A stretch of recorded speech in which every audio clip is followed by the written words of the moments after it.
सबसे पहले मैं आपको ग्रीटिंग्स नेपाली तरह से देना चाहूँगा। सब पहले जय मसीह। What a joy to be here as a body of Christ। पहले मैं प्रभु का धन्यवाद दूंगा, उसके बाद कल्चर को स्टार्ट करूंगा।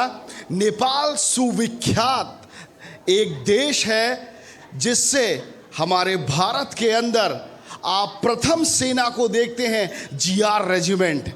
भारत के इतिहास में नेपालियों का बहुत बड़ा योगदान रहा है।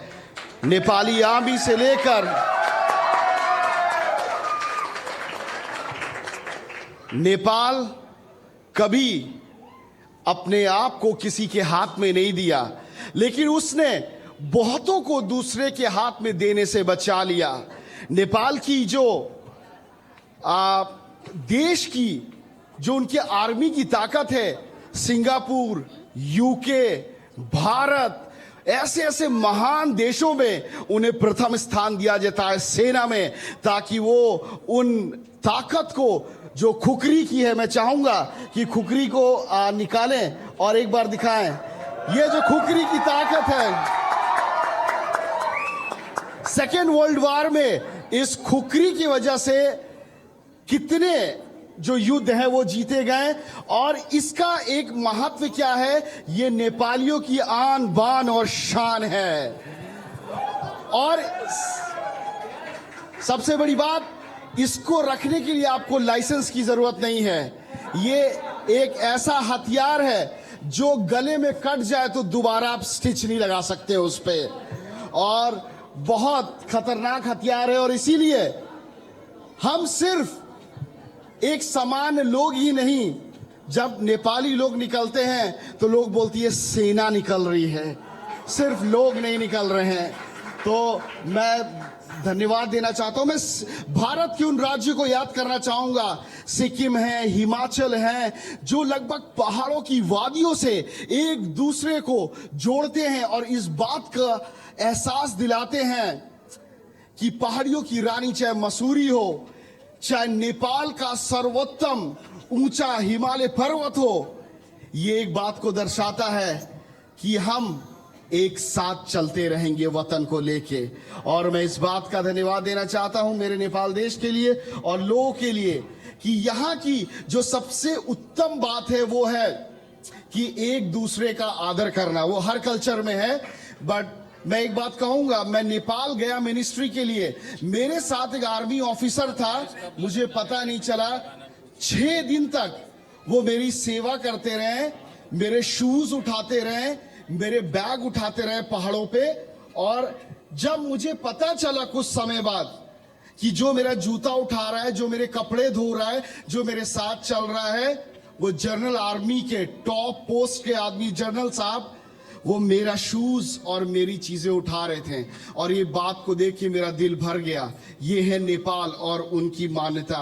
वो अपने पोस्ट को नहीं देखते हैं, प्रभु के दासों के सामने यदि परमेश्वर का राज्य है तो वो परमेश्वर के राज को पहले बढ़ावा देते हैं। हमारा कल्चर फूड है जो हम दिखाना चाहेंगे क्या होता है। सेल रोटी है जी, आप दिखा दीजिए जो कल्चर फूड है।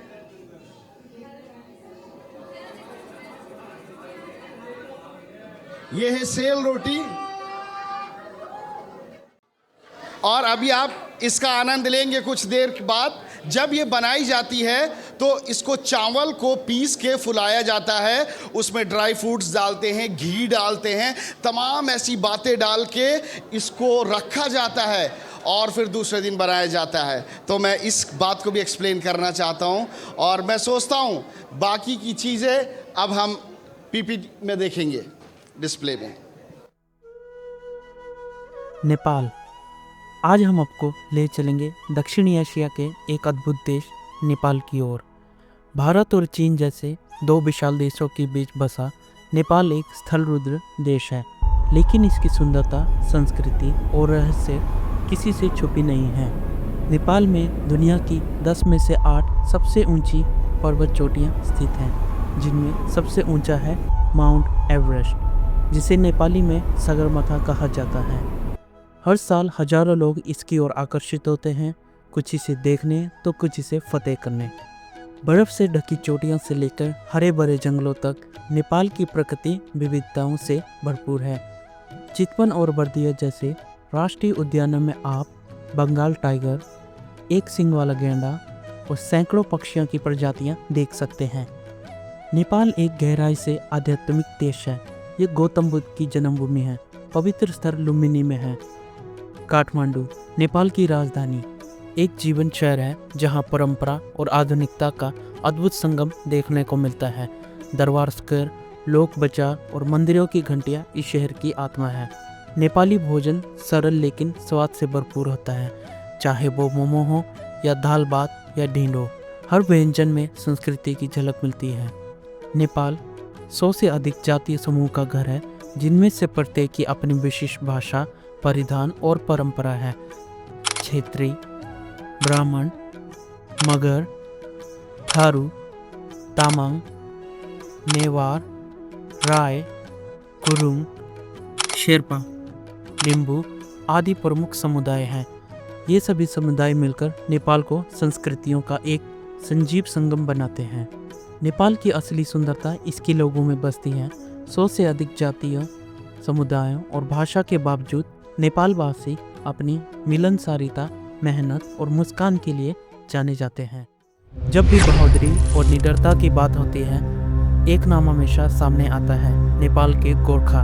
जय गोरखाली की गूंज और हाथों में चमकती खोखरी।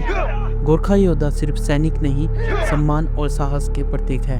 ब्रिटिश, भारतीय सेना हो या आधुनिक भारतीय सेना, गोरखा रेजिमेंट ने हर एक युद्ध में वीरता की मिसाल कायम की है। चाहे आप रोमांच के प्रेमी हो, शांति की खोजी या संस्कृति में रुचि रखने वाले, नेपाल आपको खुले दिल से स्वागत करता है। धन्यवाद। एक छोटा सा सॉन्ग है जो हम लोग इस गाने को गाना चाहते हैं। 2 लाइन का है, मैं इसका मतलब आपको बता देता हूँ। इस गाने का मतलब है, कहाँ तक जाने वाले यात्री हैं मनुष्य यात्री, 2 दिन की ज़िंदगी है ना, और इसमें 2 रास्ते हैं जो ऊपर वाले ने क्लियर किया है। और ये रास्ता एक स्वर्ग की तरफ जाता है, एक नर्क की तरफ जाता है। ये समय आपके पास है और ये मौका आपके पास है कि किस रास्ते को आप चुनना चाहेंगे। तो ये छोटा सा 2 लाइन का गाना है और हम लोग इस गाने को मिलके गाना चाहेंगे।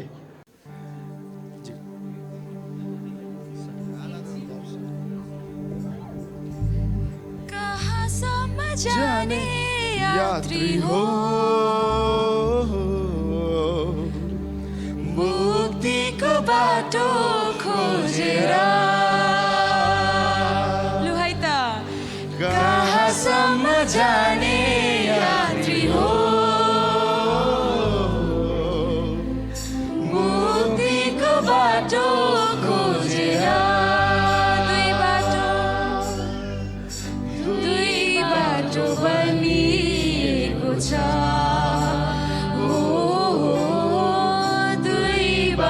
बनिएको छ।